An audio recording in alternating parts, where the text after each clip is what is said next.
The fact that you're watching Day 3 means that you're committed to this program, and that's awesome. Make sure that you and your coach connect each day.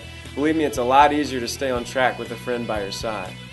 The first step to a brand new life is to realize you are headed in the wrong direction. You wake up. The second step is to get up and head in a new direction. These two steps are the commitment to the change. But where does that change lead you? It leads you back home. The prodigal came to his senses, got up, and headed home to his father. When we receive Christ, we get back on track and we head home. Home is where we started out, and it's where we're intended to live. It represents the original plan of our lives. It's where our story begins. Our story begins in the Father's house, not in the pig pen.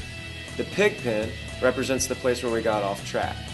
The act of accepting Christ into our life signifies our desire to get back on track, the track that takes us home where we belong. You see, your story begins where you were created. You were created with a God-given personality, potential, and purpose. God made you to fulfill a certain plan that no one else on earth is capable of fulfilling.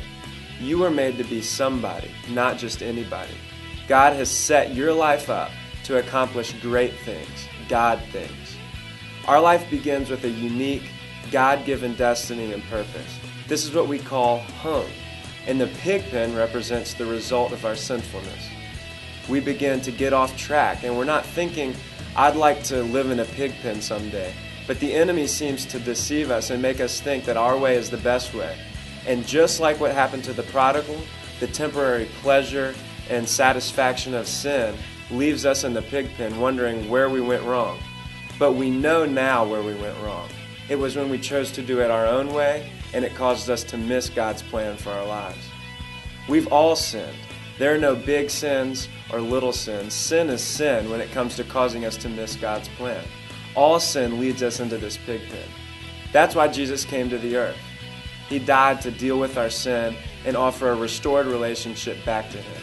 He becomes the way that leads us back home to our original destiny. Everything lost by sin, our potential, our purpose in life, and our dynamic person is restored in Jesus Christ. You're already back on track because you've received the forgiveness of sins through the work of Christ.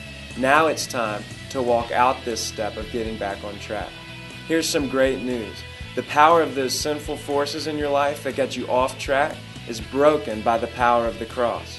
The cross forgives those sins and sinful desires, and the power over you is broken. You're back on track and headed home. It's the best place on earth.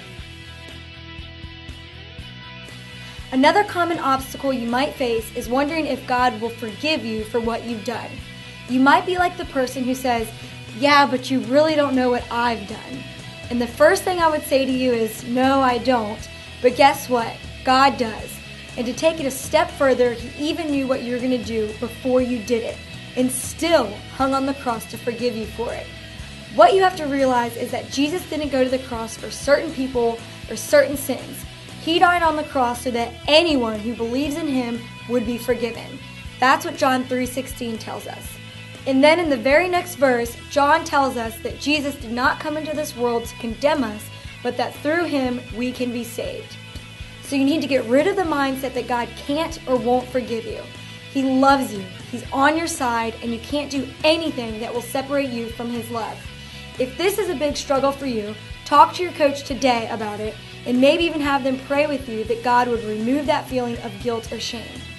All right, well that's it for today, and I pray that you're having a great week so far and that the rest of the week will be even better. See you tomorrow.